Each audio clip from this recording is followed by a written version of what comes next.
사랑과 은혜가 풍성하신 하나님 아버지, 참으로 저희들 연약하고 부족하지만은 하나님께서 우리를 택하여 주시사 날마다 하나님의 풍성한 은혜 가운데 십자가의 사랑 가운데 살아가게 하여 주시오니 참으로 감사드리옵나이다. 사랑의 하나님 아버지, 이 한 시간도 저희들에게 함께하여 주시사 이곳에 하나님의 신령한 은혜가 넘치게 하여 주시옵고 날마다 하나님 저희들이 말씀과 성령의 충만한 가운데 살아갈 수 있도록 주님 저희들을 붙들어 주시옵소서. 사랑의 하나님, 이 무더위에 저희들 지치지 않게 하여 주시옵고 피곤치 않게 하여 주시옵고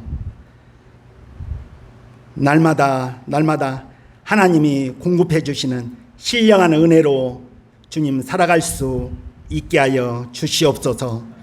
사랑의 하나님 아버지,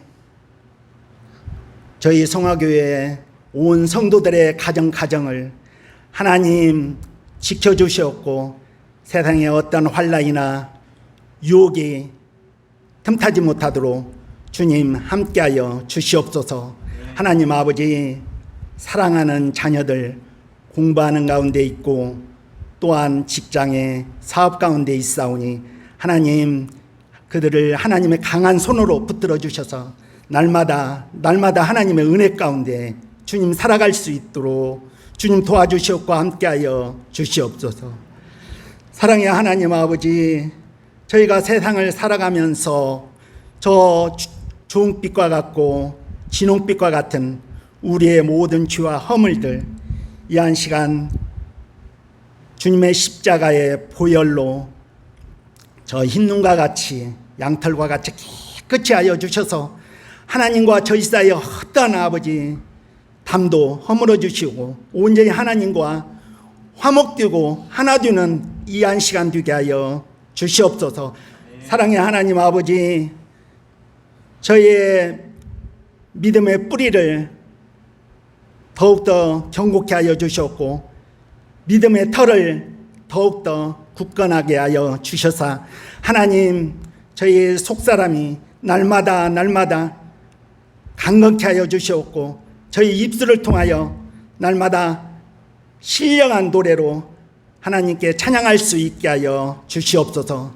사랑의 하나님 아버지, 하나님의 은혜로 저희가 믿음으로 말미암아 구원을 받았기에 하나님 이 은혜가 저희에게만 머무르지 않게 하여 주시옵고 정말 하나님의 나라의 확장을 위해서 저희가 쓰임받게 하여 주시옵고 아직도 이 하나님의 크고 놀라운 비밀을 알지 못하는 이웃들에게 그 복음을 전할 수 있도록 저희들을 더욱더 능력 있게 쓰임받게 하여 주시옵소서.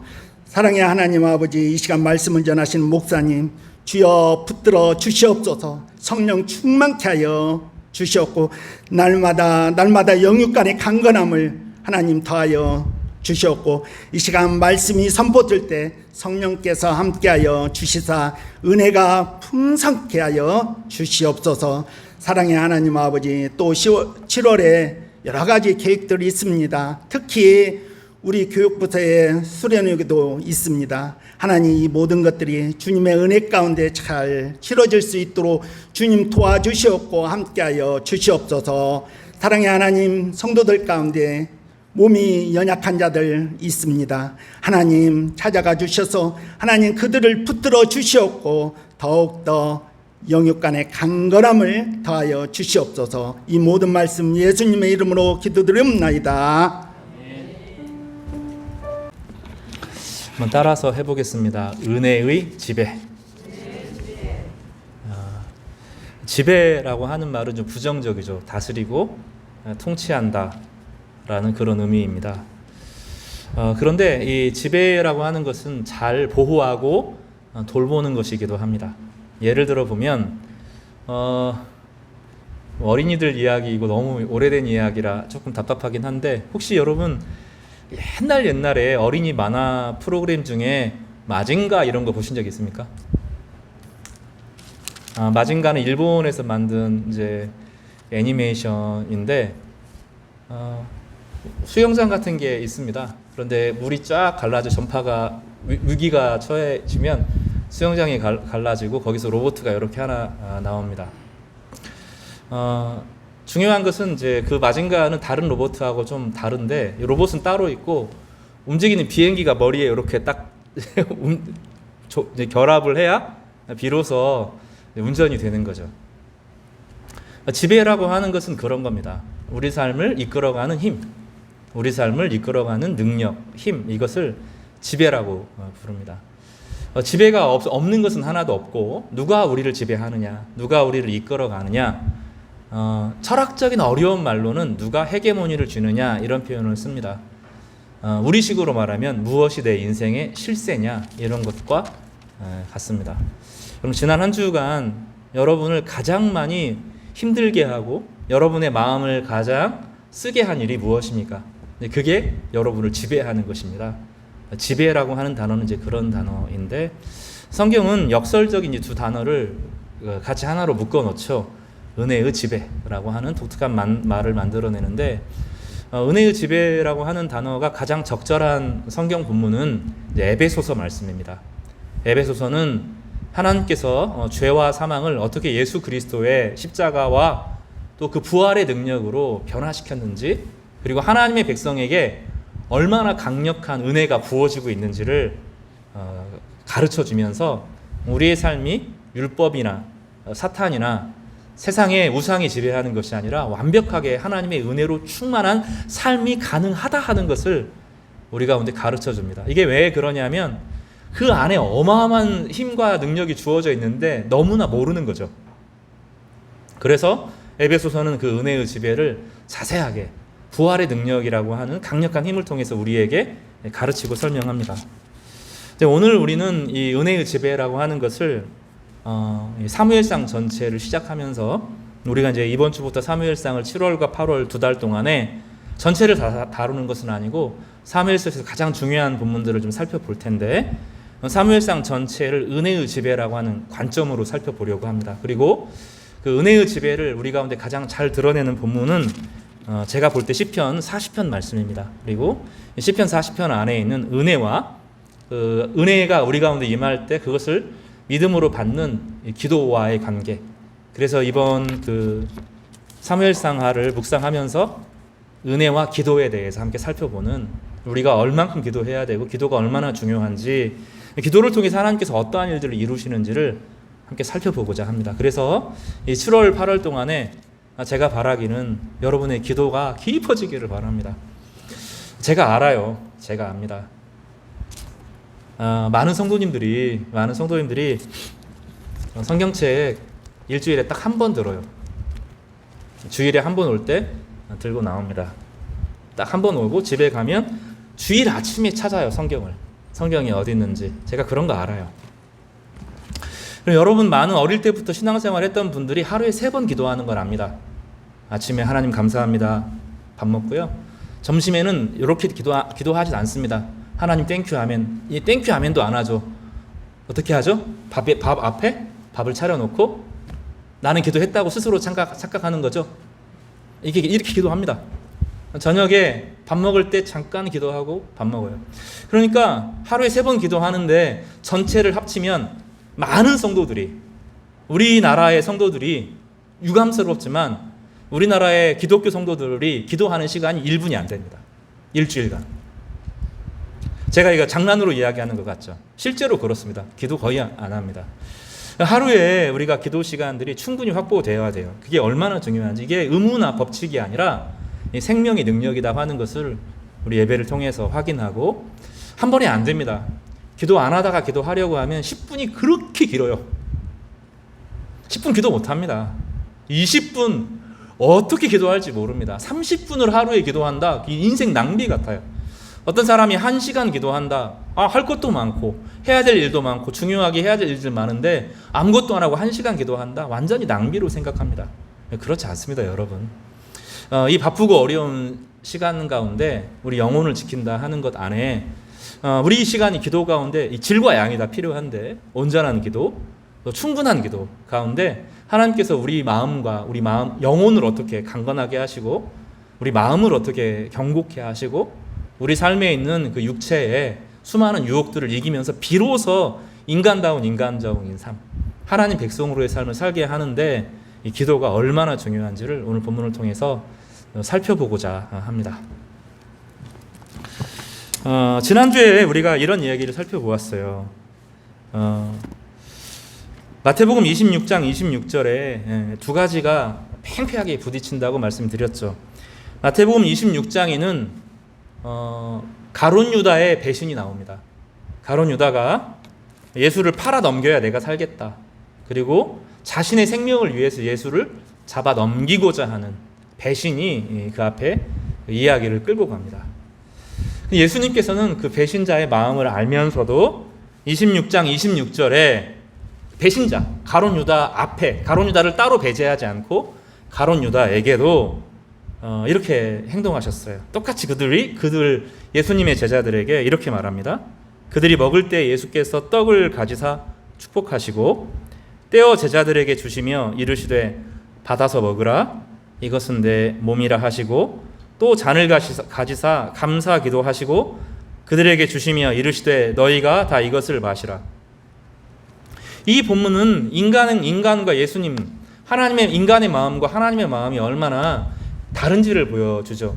우리는 내가 살려고 타인을 이용하고 내가 살기 위해서는 때로는 거짓말도 하고 내가 살기 위해서는 하나님의 것도 도둑질하고 내가 살기 위해서는 내 주변에 있는 모든 것 가운데 어쩔 수 없다라는 말로 핑계를 댈 수 있는 사람이 우리입니다.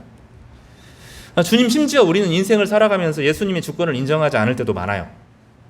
근데 예수님께서는 그것을 알면서도 베드로가 자신을 부인할 것을 알면서도 그렇죠? 심지어 가룟 유다가 자기를 팔아 넘길 것을 알면서도 그들에게 떡을 떼어주시면서 이 떡은 내 몸이다 그러셨어요. 그래서 축복하시고 떼어줄 때 이 떡을 떼어주실 때 그 떡은 단지 떡이 아니라 자신의 몸을 떼어줄 것을 말씀하는 겁니다.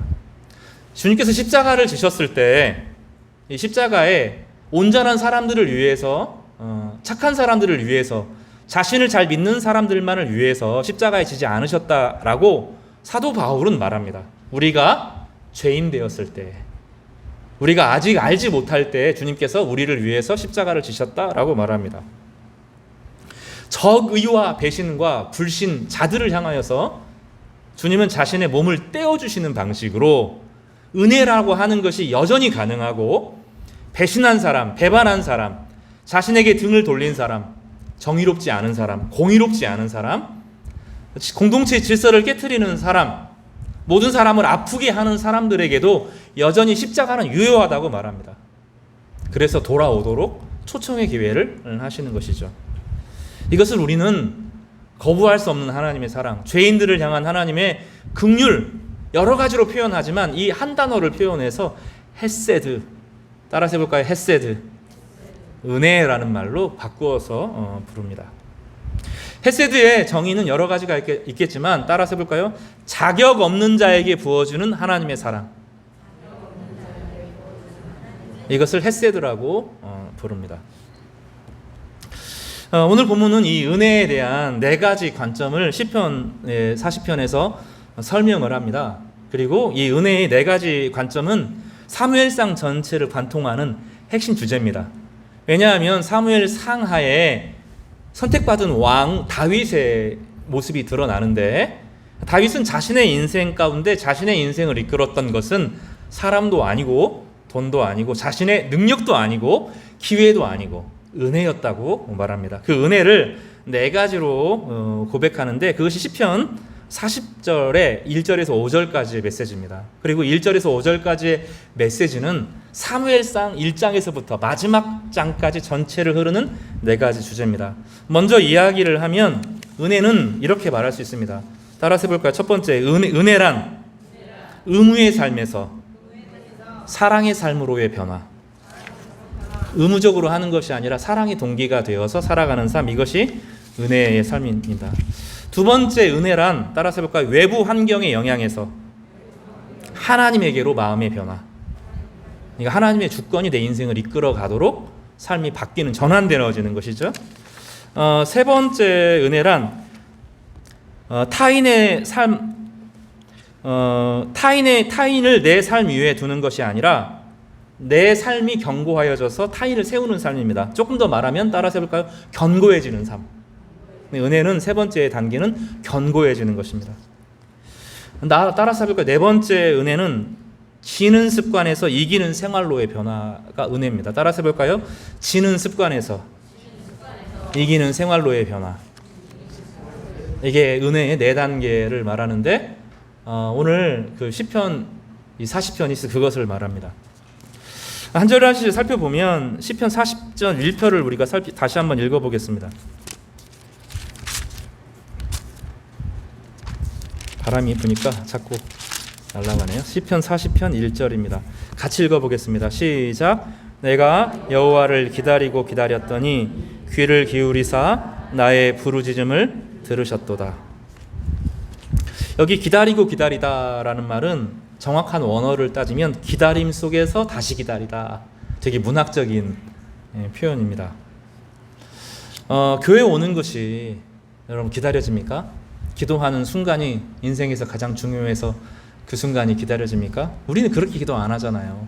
목사님이 시켜야 하거나 혼나니까 하거나 아니면 어려운 상황이 주어지면 겨우겨우 기도하죠. 근데 어려운 상황이 주어져서 기도하려고 할 때 문제가 뭐냐면 기도가 익숙하지 않은 거예요. 하나님과 내 사이가 기도 안 하다가 하려는 사람에게 주어지는 특징이 뭐냐면 기도가 그렇게 낯설어요. 기도하는 공간이, 기도하는 시간이 그렇게 어렵고 불편합니다. 근데 오늘 본문에서 기다림 속에서 기다리다 하는 것은 전체적인 배경을 살펴보면 이 시편 40편은 다윗의 인생 전체, 특별히 왕이 되고 나서의 자신의 인생을 회고하는 그런 편지로, 그런 서신으로, 그런 노래로 우리가 읽힐 수가 있는데 이 사람에게 어려움이 있었어요. 어떤 어려움이, 수많은 어려움이 있는데 어려움이 있을 때 그 어려움은 주변에서 생기는 그냥 어려움 때문에 어려운 게 아니라 내가 뭔가 잘못한 겁니다. 이 시편 40편을 읽어보면 우리가 알 수 있어요. 잘한 것이 아니라 이 사람이 뭔가를 잘못했어요. 하나님에게 마음을 두지 않았고 오랫동안 하나님을 소홀히 했고 하나님을 소홀히 하는 인생을 살다가 인생에서 어려움을 만난 거예요. 이 사람은. 그래서 이 수도 써보고 저 수도 쓰고 이 사람도 만나보고 이런 방법도 찾아보고 저런 방법도 찾아본 겁니다. 물론 기도를 안 한 건 아니에요. 중간중간에 기도를 하긴 했어요. 근데 문제는 뭐냐면 온전한 마음으로 기도하지는 않은 겁니다. 하나님이 이 일에 진짜로 주인이시고 이 일에 개입하실 수 있는 분이고 이 일을 좌지우지 하실 수 있는 유일한 분이다라는 고백을 가지고 기도하지는 않았던 거예요. 주변에 많은 것들이 내 인생을 흔들어대는 상황에서 이 상황을 빠져나가기를 간절히 바라는 마음이 이 사람에게 생겼어요. 그러다가 오랜 시간이 지나면서 마음을 준비해서 내가 하나님을 찾지 않았구나 하는 것을 비로소 깨닫습니다. 아니 기도를 했다니까요. 성경도 읽었고 예배도 드렸어요. 중간중간에.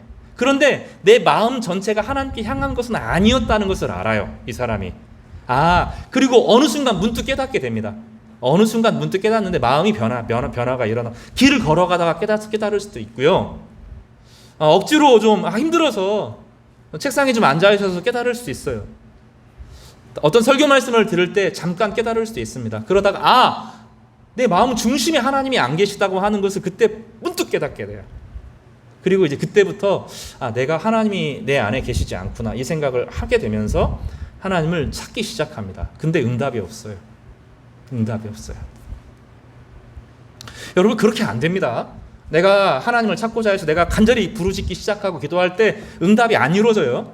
그렇게 안 됩니다. 신앙생활이라는 게. 내가 하나님을 찾지 않는 동안에 내가 습관적으로 신앙생활을 했다고 하지만 이 습관적인 신앙생활도 대단한 거예요. 최소한의 보호를 해주니까요. 근데 습관 생활을 하지만 마음은 멀어져 있거든요. 우리가 알아요. 그래서 내가 하나님을 기다려서 내 안에 하나님이 없구나. 내가 하나님을 중심으로 인생 신앙생활을 한 게 아니구나 하는 것을 결정적으로 깨달아요. 내 실세가 하나님이 아니라는 것을 알아요. 그래서 이제 하나님을 찾기 시작합니다. 이거 엄청난 변화죠. 근데 바로 응답이 안 돼요. 왜냐하면 사실은 내가 하나님을 찾았다고 마음 먹었지만 사실 하나님이 원하는 데까지는 나아가지 않은 거예요.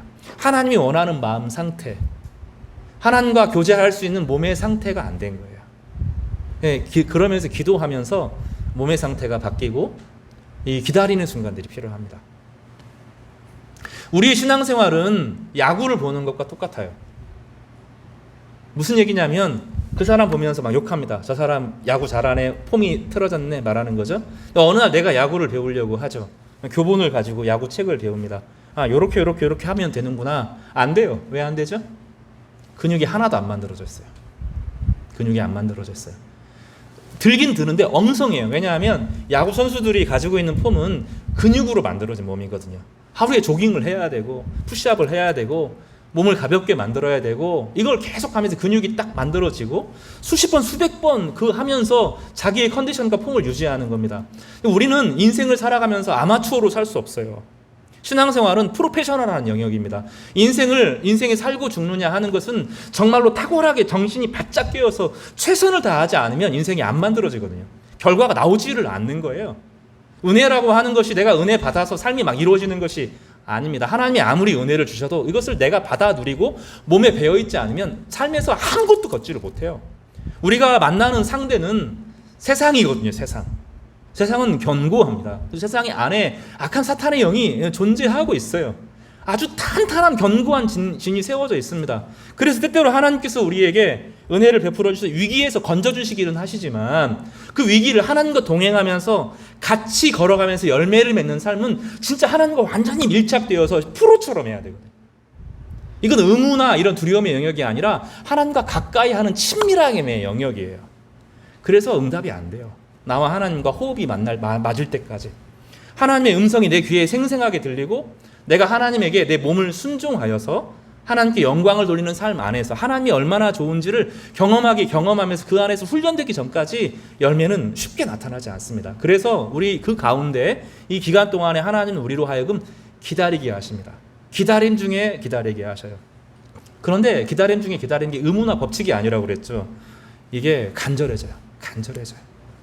하나님이 얼마나 좋으신지를 알게 됩니다.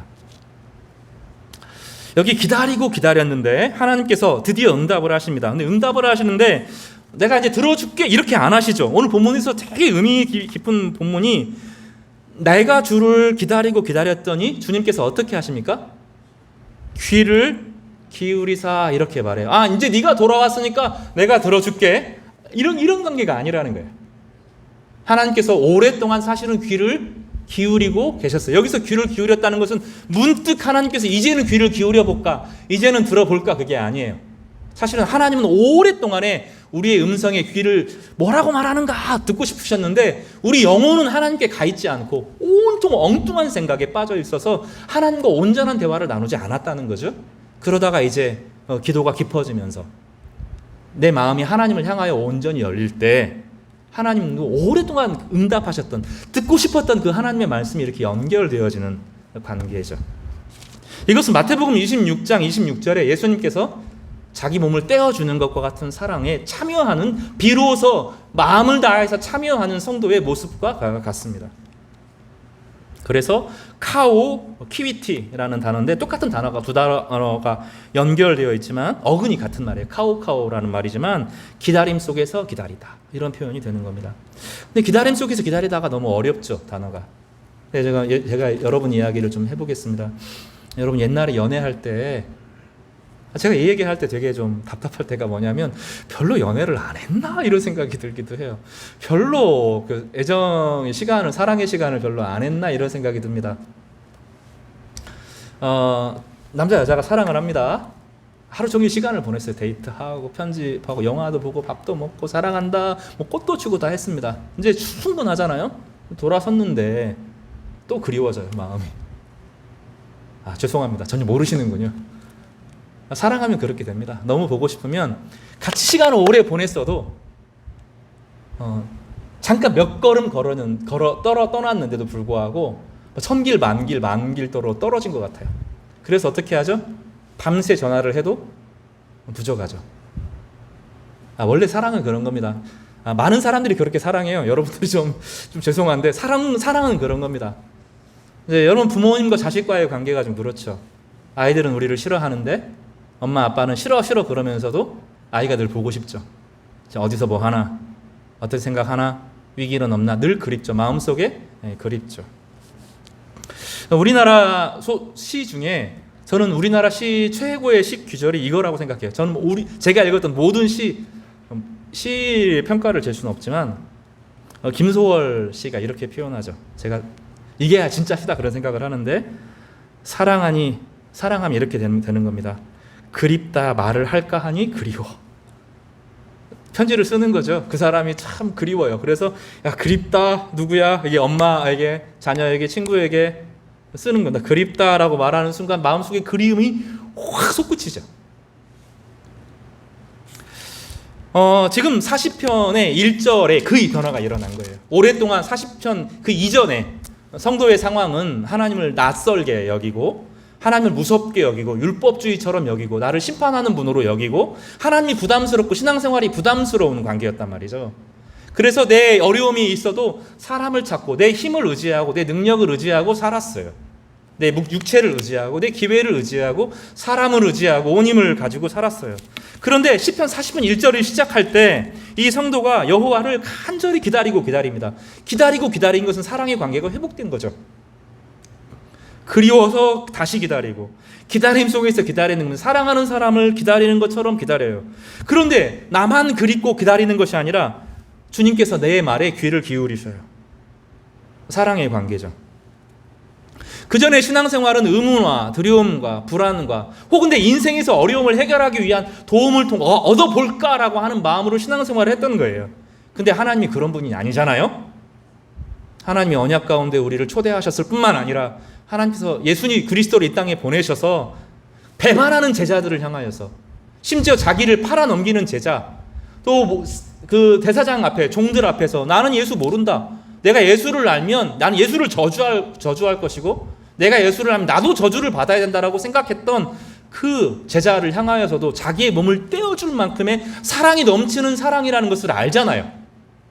그리고 그 하나님과의 관계를 회복할 때 의무의 삶에서, 두려움의 삶에서 상황을 모면하기 위한 신앙이 아니라 하나님과 우리 사이의 관계가 정말로 그 사랑에 반응하는 사랑의 삶이 되는 거죠.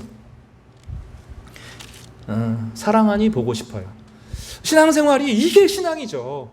하나님이 보고 싶고, 기도가 그렇게 소중하고, 그 기도 가운데 하나님과 교제를 나누고, 기도하는 가운데 세상의 유혹과 내 안에 흩어져 있던 수많은 세상의 더러웠던 욕망들, 두려움들을 하나하나 다 긁어내고 나면 그 안에 딱 하나가 남는데, 하나님 우리를 사랑한다 그 음성이 내 깊은 마음속에서 들리잖아요.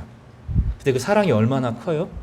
여러분, 남자 여자가 사랑할 때, 자녀가 부모에게 사랑한다는 지시란 마음을 할 때 그 마음이 어떻게 돼요? 꽉 채워지지 않아요? 근데 하나님은 어떤 분이세요? 세상보다 더 큰 분이죠. 그래서 우리 마음 전체가 하나님으로 꽉 차고, 세상 전체를 어떻게 인생을 살아가야 될지 그 사랑이 동기가 되어서 인생을 다시 시작할 수 있게 만들어주죠. 이것이 기도할 때 일어나는 일입니다. 그러니까 성도에게 기도가 없으면 삶은 항상 버겁고 두려워요. 삶은 항상 밀려요. 삶은 항상 우리의 삶보다 항상 버겁고 괴롭고 두려운 무게로 다가온다고요. 근데 하나님의 은혜로 채워지면 하나님이 세상보다 더 큰 무게로 우리 가운데 찾아오시기 때문에 비로소 숨이 쉬어지고요. 비로소 인생이 살만해지고요. 인생을 사랑할 수 있게 돼요. 내 인생을 긍정하게 되고, 내 자녀들을 긍정하게 되고, 저놈 꼴보기 싫고, 이게 아니라 진짜로 사랑하는 방식으로 사랑하게 되고, 남편을 사랑하게 되고, 사랑의 방식이 내 안에 차고 넘치는데 비로소 밀리지 않게 됩니다. 밀리지 않게 돼요. 기도하지 않으면 삶은 여러분을 언제든지 무겁게 이끌어가는 겁니다. 삶에 이끌려가는 거예요. 삶을 주도적으로 살아가는 것이 아니라 기도 없는 삶에, 하나님의 사랑이 부어지지 않는 삶에, 삶은 항상 내 인생 전체를 끌고 가게 되는 것입니다. 그러나 기도를 회복하면 하나님 안에 하나님의 사랑이 다시 회복되기 시작하는데 비로소 인생이 보입니다. 괜찮다는 것을 알게 돼요. 하나님이 얼마나 우리 가운데 가깝게 하시는지 비로소 이해가 되는 것입니다. 우리 사랑하는 성도 여러분, 기도의 삶을 회복하시기를 바랍니다. 주님을 간절히 찾으시기를 바랍니다. 그럴 때 의무의 삶에서 사랑의 삶으로 변화가 일어나기를 주님의 이름으로 축복합니다. 두 번째 본문을 2절을 좀 보겠습니다. 2절을 같이 읽어볼까요? 시작. 나를 기가 막힐 웅덩이와 수렁에서 끌어올리시고 내 발을 반석 위에 두사 내 걸음을 견고케 하셨도다 라고 말하는데요. 은혜는 의무의 삶에서 사랑의 삶으로만 변화를 일으키는 것이 아닙니다. 외부 환경이 내 삶을 이끌어가는 것이 아니라 영혼이 삶을 이끌어가게 됩니다.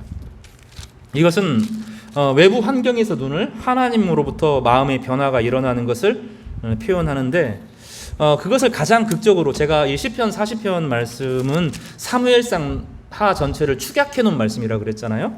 사무엘상의 상은 바로 거기서부터 시작됩니다. 사무엘상 2장을 좀 읽어보겠습니다. 사무엘상 2장에 보면 이런 말이 있어요. 2장 6절에서부터 보겠습니다. 사실 5절에서부터 읽어야 되는데 제가 좀 간략하게 좀 6절에서 읽어보겠습니다. 여호와는 죽이시기도 하시고 살리시기도 하시며 수월에 내리기도 하시고 거기에서 올리기도 하시는도다. 여호와는 가난하게도 하시고 부하게도 하시며 낮추기도 하시고 높이기도 하시는도다. 8절에 가난한 자를 진토에서 일으키시며 빈궁한 자를 거름더미에서 올리사 귀족들과 함께 앉게 하시며 영광의 자리를 차지하게 하시는도다. 사무엘상은 한나의 기도로 시작됩니다. 한나는 에브라임 지파 사람 엘가나의 이제 부인이었는데 정부인이었습니다. 그런데 이제 둘째 부인이 자녀를 낳는 바람에 이 한나가 자기의 사회적 지위를 잃어버립니다. 다른 사람은 또 남편은 내 하나가 열 아들보다 낫지 않냐라고 말하는데 한나는 이 분인나의 괴로움에 견딜 수가 없었습니다. 재미있는 것은 한나가 막 구속사를 꿰뚫고 있다거나 그런 사람이 아니에요. 한나의 기도는 자신의 어려움에서 시작됐어요. 그러니까 하나님의 영광을 막 올려드리거나 이런 사람이 아닙니다. 자신의 어려움 때문에 기도를 시작해요. 자신의 어려움 때문에 기도를 시작하는데 한나가 간절히 기도하고 하나님의 주권을 인정하고 하나님의 영광과 거룩함을 찬양합니다. 시편 이 한나 1장의 기도를 보면 한나가 단지 자신의 어려움만을 위해서 기도하지 않고 하나님이 얼마나 정의로우신지에 기대해서 기도합니다. 그의 기도는 모세의 기도하고 연결되어 있어요. 그리고 그 기도 가운데 하나님께서 그에게 응답하여 주시고 그에게 자녀인 사무엘을 허락하여 주십니다. 그래서 그는 하나님께서 들으셨다라는 이름을 가지고 하나님이 들으시는 하나님이라는 제목으로 자신의 아들의 이름을 짓습니다. 그리고 나서 기도할 때 이렇게 고백하는데 하나님이 삶의 주도권을 가지고 계신다. 세상 사람들이 삶을 움직이는 것처럼 보이지만 하나님께서 삶의 주관자가 되신다. 삶의 주권자가 되신 자. 다른 사람은 모르겠지만 내 인생은 하나님이 이끌어 가신다 하는 것을 고백해요. 그래서 이 한나의 기도를 가만히 보면 외부의 환경에 소리를 기울이는 것이 아니라 하나님께 집중합니다. 사무엘상 1장에 드리는 기도는 바로 그거거든요. 내 마음을 하나님께 통하였다. 내 마음을 하나님께 아뢰었다. 엘리제 사장이 왜 이렇게 술 취해서 중언부언하느냐 이렇게 말할 때 아니라고 내 마음을 하나님께 아뢰었다라고 표현합니다. 다시 말하면 지금 내 마음은 세상에 관심이 없고 하나님께 집중되어 있다 이렇게 말하죠. 은혜라고 하는 것은 외부 환경이 아니라 하나님께로 마음이 가는 거예요. 그리고 이 환경이 나의 인생을 이끌어가는 것이 아니라 하나님의 말씀이 하나님의 다스림과 하나님의 통치가 내 영혼을 통해서 바꾸신다 하는 것을 알게 되는 겁니다. 신학적으로 이것을 조금 설명을 해보겠습니다. 이제 3분설이 있고 2분설이 있는데 사실은 큰 의미가 없습니다. 원래 우리의 마음을 영혼이라고 하는 마음의 구성이 있습니다. 영혼은 지정의인 마음과 약간 달라요. 영혼이라고 하는 우리 마음 기관이라고 부르는데 보이지 않지만 우리 기관이 위장이 있는 것처럼 영혼이라고 하는 기관이 있는 거예요. 보이지 않는 기관이 있는 겁니다. 영혼이라고 하는 기관은 하나님을 알아채게 만들어요. 하나님을 인식하게 만들어요. 하나님과 관계를 맺게 만들어요. 하나님의 능력을 부어받는 기관입니다. 영혼이 건강해지면 영혼을 둘러싸고 있는 마음을 강하게 합니다. 마음이 온전해져요. 그래서 어떤 일이 벌어지냐면 지성과 감성과 의지가 살아납니다. 근데 문제는 무엇이냐면 영혼이 변화되어서 좋은 일이 일어났어요. 지정의가 주어지고 지성, 감성, 의지가 살아나면 이게 완전히 연결되어 있고 지배를 받는 것이 아니라 독립적인 구조이기 때문에 영혼 기능이 망가져도 지성, 감성, 의지가 약간의 힘을 발휘하고 살아요. 그래서 어떤 일들이 벌어지냐면 예배의 은혜 받고 말씀의 은혜 가운데 잠깐 비춤을 받은 사람들이 세상으로 막 나가요. 그동안에 막 죽을 것 같고 우울증에 걸려서 빠졌던 사람들도 찬양 하나 듣고 기도하고 하면 막 살아난다니까요. 근데 이것은 영혼과 분리되는 기능이에요. 그래서 내가 막 살아나서 금방 될 것 같아서 금방 유혹에 빠져서 금방 사라집니다. 이거 성경에서는 말하죠. 말씀에 잠깐 땅에 그 씨가 뿌려서 잠깐 자라는데 돌짝밭이 뜨거워지니까 그냥 죽는다는 거예요. 많은 사람들이 예배를 듣고 타락합니다. 많은 사람들이 잠깐 돌아와서 마음이 기뻐져요. 예배 드리고 찬양하고 말씀 듣고 말씀이 들리고 나면 기뻐지거든요. 그리고 나면 됐다라고 생각해요. 됐다. 그럼 다시 나간다니까요. 금세 그 힘으로 살아요. 그래서 이걸 계속 반복합니다. 사람들이. 돌아오는 시간이 점점 멀어져요. 그리고 별거 아니라고 생각해요. 예배 드리는 게 소홀해집니다. 요게 안 돼요. 신앙은 더 나아가야 되거든요. 주님께서 그 사람을 건져주시고 구원해 주셔요. 근데 그게 은혜에 깊이 뿌리를 내리는 것은 아닙니다. 이 시편의 40편이 그래서 위대해요. 점점점 내 마음 상태가 은혜라고 하는 것은 하나님과 사랑의 관계를 회복할 뿐만 아니라 주변의 외부적인 환경이 내 삶을 이끌어가는 것이 아니라 내 영혼이 하나님과의 깊은 교제 가운데 있을 때 하나님께서 내 삶을 이끌어 가신다는 것을 실제로 체험하고 경험하는 거예요. 그때 어떤 일이 일어나죠? 두 가지로 일어나는데 40편에 자세히 보세요. 하나는 기가 막힐 웅덩이와 수렁에서 끌어올려 주시는 은혜를 경험합니다. 이것은 그 사람의 의지하고 상관없이 하나님께서 그를 건져내죠.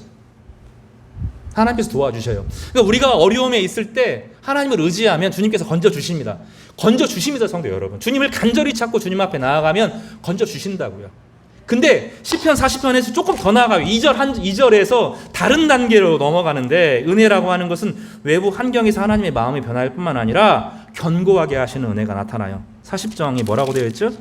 내 발을 반석 위에 두사 내 걸음을 견고하게 하셨도다 이렇게 말하죠. 여기 반석이라는 단어가 히브리어로 따라서 해볼까요? 셀라입니다. 셀라. 여러분 보면 아멘이라는 단어도 있죠, 그렇죠? 시편에 보면 셀라라는 단어가 나와요. 셀라. 반석이라는 뜻입니다. 견고하다는 뜻입니다. 이것은 무슨 뜻이냐면 너만 견고해진 게 아니라 나도 견고해졌다. 내 신앙과 아멘이라고 하는 것은 동의한다 그런 뜻인데 정말로 그렇습니다라고 말하는데 셀라라는 것은 내가 경험했다 그런 뜻이에요. 이 반석 위에 두는 것을 경험합니다. 이것은 좀 다른 거예요.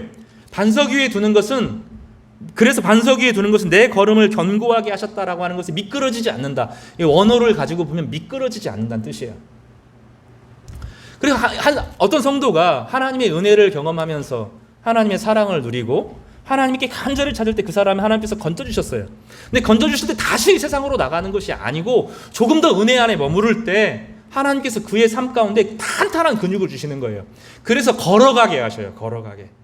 그러니까 유모차에 질질질 끌고 가고 여러분 마치 신앙생활을 할 때 대형 사고가 나면 죄를 짓거나 위기에 빠지거나 신앙을 잃어버리면 마치 대형 사고가 일어난 것처럼 앰뷸런스에 실려가죠. 그것도 은혜죠.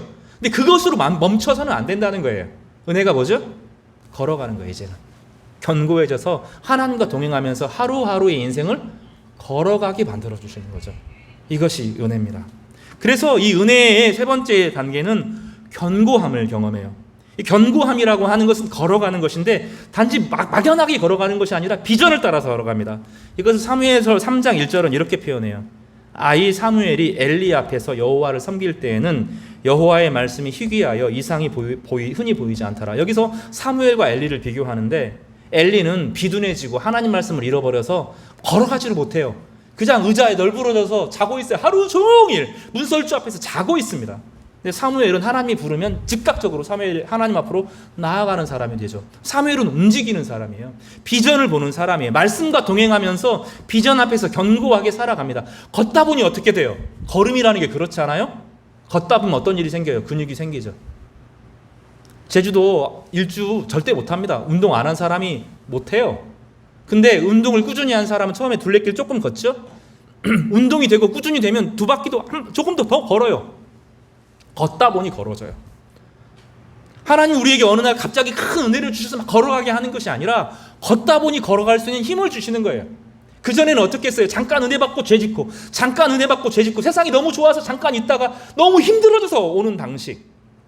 계속 이 상황을 반복하고 계속 사고치고 나면 앰뷸런스로 보내고 그런 삶을 살아가는 거죠. 말씀 들을 때는 좀 살아나요. 찬양할 때는 막 살아나요. 그 힘 갖고 죄 짓는다니까요, 사람들이.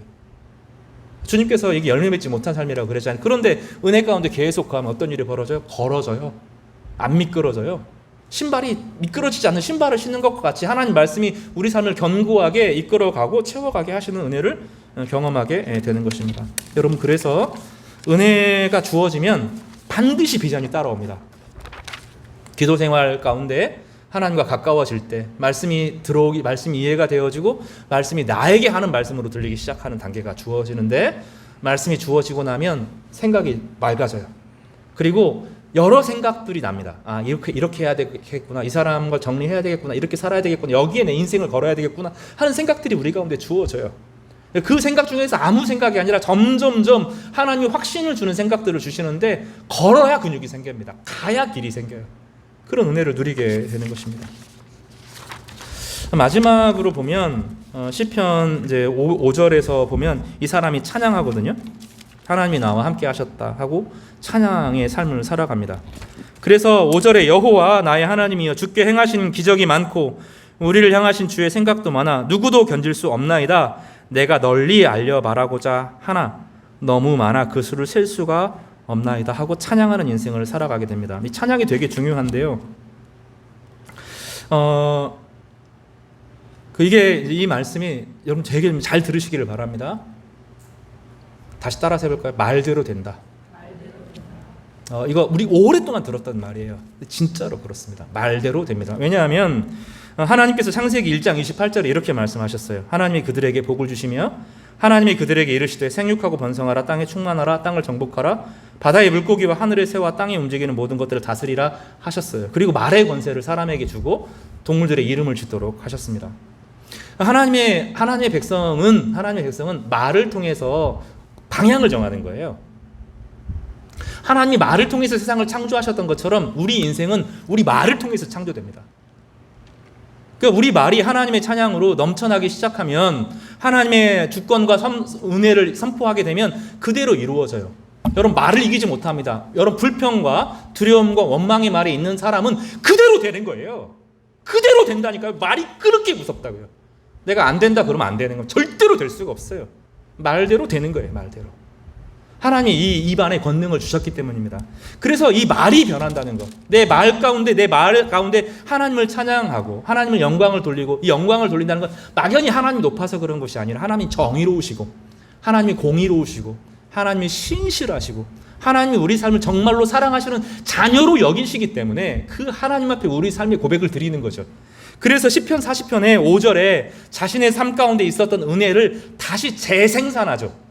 아직까지의 삶은 소비하는 은혜였다면, 첫 번째, 두 번째, 세 번째 은혜는 나에게 주어진 은혜를 소비하는 삶이었다면, 이제 비로소 생산하는 삶을 살아요. 무엇을 통해서요? 말의 변화를 통해서 그러는 거예요. 이 말의 변화는 의지와 각오로 사람들이 좋은 말 하면 삶이 바뀐다 이런 게 아닙니다. 이 말의 변화는 기도를 전제해야 돼요. 하나님과 동행하고 하나님 말씀을 통해서 내 삶이 설득되어지는 과정을 통해서 하나님의 은혜에 깊이 젖어드는 사람이 기도의 고백을 통해서, 찬양의 고백을 통해서, 입술의 선포를 통해서 삶이 달라지는 거예요. 여러분, 말을 이기지 못합니다. 제가 다시 말하지만 우리는 말을 이기지 못해요. 내 말을 이길 수 없어요. 내 말 넘어서로 인생을 살 수가 없어요. 하늘이 하나님의 영광을 선포하고, 시편 19편입니다. 궁창이 그 손으로 하신 일을 나타내는도다. 날은 날에게 말하고 밤은 밤에게 지식을 전하니 언어가 없고 들리는 소리도 없으나 그 소리가 온 땅에 통하고 그 말씀이 세계 끝까지 이르리로다. 내 안에 하나님 말씀이 차면 세상 전체를 움직이는 하나님 말씀과 연결되어져요. 하나님 여전히 세상을 다스리고 통치하시거든요. 지구를 움직이시고 지구의 수많은 인간의 기후 오염들을 지구는 스스로 방어하고 다시 살아나고 하는 생명의 공급을 베풀어 주신다고 여전히 그 일들을 하고 있죠. 그래서 이 성도의 삶은 비로소 지는 습관에서 이기는 생활로 변하게 돼요. 어떻게 해요? 말의 변화를 통해서요. 선포의 변화에 통해서 이 역사가 일어나게 되는 것입니다. 그리고 다윗은 자신의 인생을 정리하면서 자신이 어떻게 이 목동에서부터 수많은 어려움에서부터 사울 왕의 그 죽을 위기를 통해서부터 어떻게 하나님께서 자기를 견고케 하셨는가를 4단계로 설명하는 거죠. 우리 예언 말씀 정리하고 마치겠습니다. 첫 번째가 뭐였어요? 따라서 그 의무의 삶에서 사랑의 삶으로의 변화, 외부 환경에서 하나님에게로 마음의 변화, 견고해지는 은혜, 그리고 지는 습관에서 이기는 생활. 이 변화를 하나님 가져 주십니다. 그리고 이것은 여러분 기도 없이 안 됩니다. 반드시 기도를 통해서 우리 안에 형성되는 것입니다. 성도 여러분, 잠깐 마음의 비춤을 얻었다고 다시 세상으로 가면 안 돼요. 조금 더 깊이 머물러야 됩니다. 그 안에 뿌리를 내려야 됩니다. 그럴 때 하나님께서 우리 한 사람 한 사람에게 놀라운 은혜로 채워주실 것입니다. 상상할 수 없는 은혜가 있어요.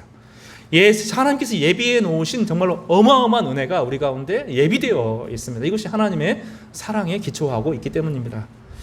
우리 여름에 은혜의 지배 안에, 은혜의 정수 안에 풍성히 잠기시는 우리 성도들 되시기를 주님의 이름으로 축복합니다.